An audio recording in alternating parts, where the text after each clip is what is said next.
There's a war going on, and it's a war for talent. Billions are spent every year by organisations around the world trying to attract and retain the highest quality candidates. And the reason is pretty simple.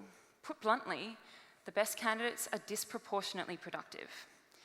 One estimate is that the top 1% of employees produce up to 25 times as much as even the median employee. But we're also increasingly learning what makes for high-performing teams, and a lot of the evidence stacks in the direction of diversity. Some evidence suggests that diverse teams, as measured by both sociodemographic and cognitive differences, generate not only higher revenue, customers, market share, and relative profits, but that they're also better at pricing assets. And of crucial importance in this knowledge economy, they find that they produce more influential research and that they're more innovative. So what's behind this? Well, a lot of it seems to come down to the rather simple fact that diversity means that people are not all the same. And that means that there's less overlap in what they bring to the table. So for organisations that spend their days trying to solve complex problems or to kind of forge into the unknowable future, it pays to have people who think about problems differently. Now, a lot of that then comes down to sort of mitigating against the effects of groupthink, but it seems it goes deeper. It's actually about creating diverse teams where different perspectives are not only safe to bring forward, but are rewarded. So in that context, it's interesting to note that there are more than 2 times as many FTSE 100 bosses with the name John than there are women.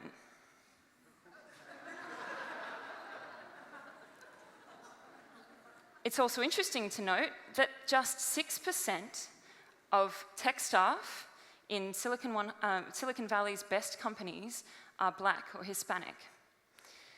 Now, the labour market imbalances by race, gender, and other minority status groups are relatively well documented. But with the exception of a few thorny attempts at quotas and affirmative action, actually very little is known about how we can solve this problem. So let's go back a second and have a think about the hiring process. It's worthwhile thinking about your own CV. I'm going to hazard a guess that those of you in the room have a CV and that the last job that you went for asked you for it. For those of us who've pored over the way that we describe that work responsibility we had and that job that we did 4 years ago, it's maybe disheartening to know that you're probably the only person who has or will ever read that sentence. In fact, evidence suggests that organisations spend as little as 6 seconds looking at your CV before they decide whether to bring you in for interview. So if we know that organisations are spending less than 10 seconds on your CV, it's probably worthwhile thinking about what is it that they're looking at. Here is a CV I took from the internet, and here are the things we know they're looking at. We know they're looking at them because we've got decades worth of research where experimental economists have played with CVs using real employer decisions and tested what the impact of these various things are. So let's take names as a good example. We have 20-odd years of research looking at taking the exact same CV, sending it out to thousands of real employers, and varying just one thing, name at the top of that CV. And a lot of them vary one particular thing, which is the ethnic association of that name. What we find is that the impacts are real. This is an example of what we found in Anglo-Saxon countries over around 15 to 20 years of research. We see that people with non-white sounding names need to send somewhere between 40 and 75% more CVs to get the same level of callback for interview. What we also see is that women have a harder time getting callbacks for interviews in male-dominated industries, and the reverse is also true. Experimental economists have tested these kinds of concepts on multiple different types of demographic backgrounds in multiple countries and found relatively similar results. Minorities just typically are less likely to get callbacks for interviews despite having the same level of experience. So the evidence is pretty highly stacked in favour of diversity making a difference and making a difference to commercial decisions. But we're seeing a gap in how this is translated into reality. It's probably worth me stopping and saying right now that up until about a year ago in the Behavioural Insights Team, which is a team formed out of a series of social psychologists, experimental economists, and neuroscientists, a small unit that was started in 2010 in 10 Downing Street and is now an international social purpose company, we ourselves were using CVs up until last year. But we knew the evidence, and we were worried that we, like many other employers, might be falling prey to the kinds of implicit biases that we see in our hiring practices. So when we thought about how we could do a better job of hiring into our own team, we started to hack the process. Now, this is a picture of how we started doing that. We started blinding ourselves to information we knew were on CVs that we thought might be affecting our decisions, things that we thought were extraneous to whether or not someone was best for the role, but we know might have affected our decision-making. Now, 8 to 10 hours into this process, we started to realize why no one is doing this. It was time-consuming, it was error-prone, and quite frankly, it was a bit of a hassle. So this began what has now been about a year's worth of a project that we started in the Behavioural Insights team to help organisations make recruitment smart, fair and easy. We've started to develop a tool, the first of the Behavioural Insights team's digital tools, called Applied, which aims to embed the best of what we know from the research sciences into making it easy for organisations to do what we know they want to do. So how have we started this? The key features are 4. The first one is pretty obvious, given what I've told you now. We started anonymising. So we started taking off everything from recruitment practices that we thought was probably not helpful to making a fair assessment of a candidate. That was low-hanging fruit, but important for the reasons I've described earlier. But we didn't stop there. We thought there's a burgeoning science around choice architecture, about how people make decisions in complex environments. And maybe we could bring some of that to bear in a recruitment setting. So we started with the pretty basic thing of how do we actually look at recruitment information? It's pretty standard to think about it in a vertical way. You start with a CV and a cover letter and you read them top to bottom, and then you go to the next person, you go to the next person. Now there's a couple of risks that we saw here, and the primary amongst them is what we call a halo effect. That's basically if I see something I really like about your CV at the top of page 1, it's likely that I'm kind of inflating my perception of how good you are by the time I get to page 3. The reverse is also true, what some people refer to as the horns effect. But we also know that people have a hard time making decisions where options differ on multiple dimensions at once. And people are ultimately multidimensional, so making decisions between different types of candidates with different experience, different educational backgrounds and so forth is an incredibly difficult decision. So what if we just simplified? What if we took what is a vertical process and made it a horizontal process? So that you break up applications and make it easy for people to compare across a single dimension at once, be it a response to question 1, and just say who's best at answering question 1. In an environment where you also don't have names or any other identifiers, you can be pretty sure that you've mitigated against the 2 things I discussed earlier.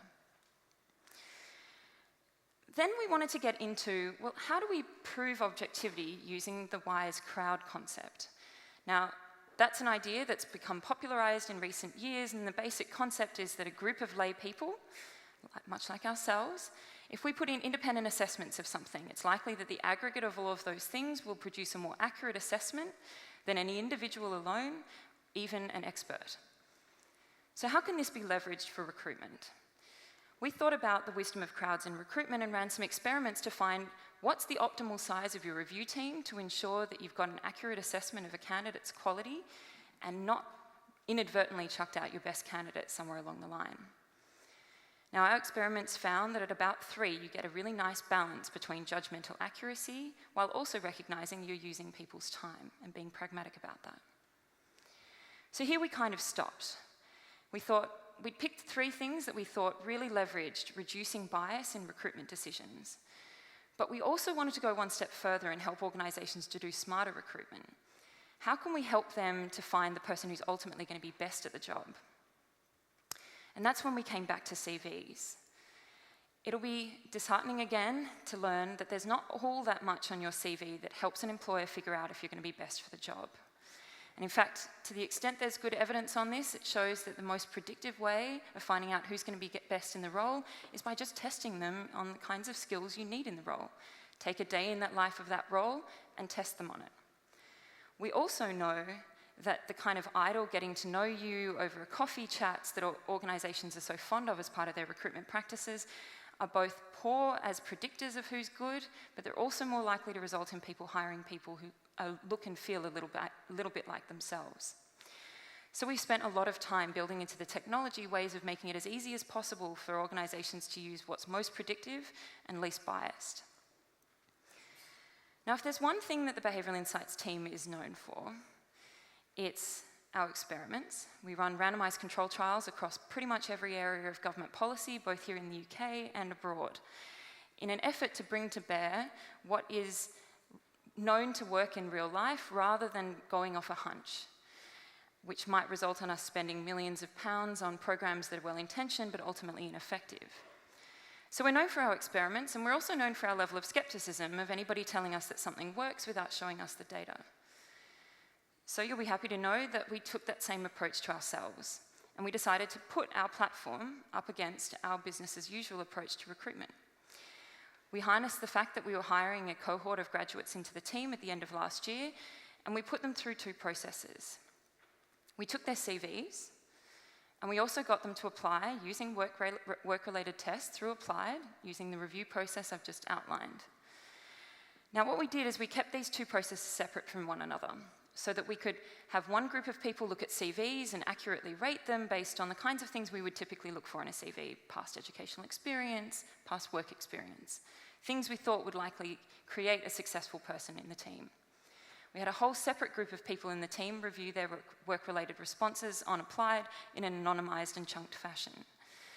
We took the best performing candidates from each of these processes and brought them through into assessment centres, into final interviews, and ultimately we made some offers.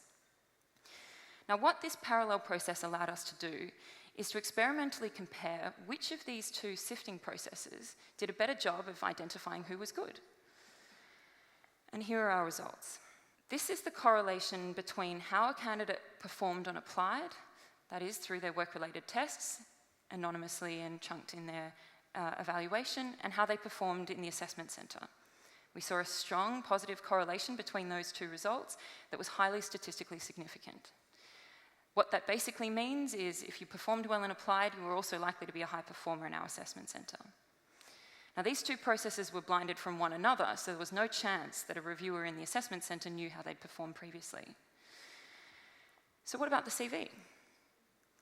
This is what we found. Now, don't overinterpret that. That's not a statistically significant line, even though it looks like it's downward sloping. It basically just tells us that the 18 to 20 hours that we'd spent poring over those CVs and giving them ratings gave us no information about how highly a particular candidate would perform in the assessment centre.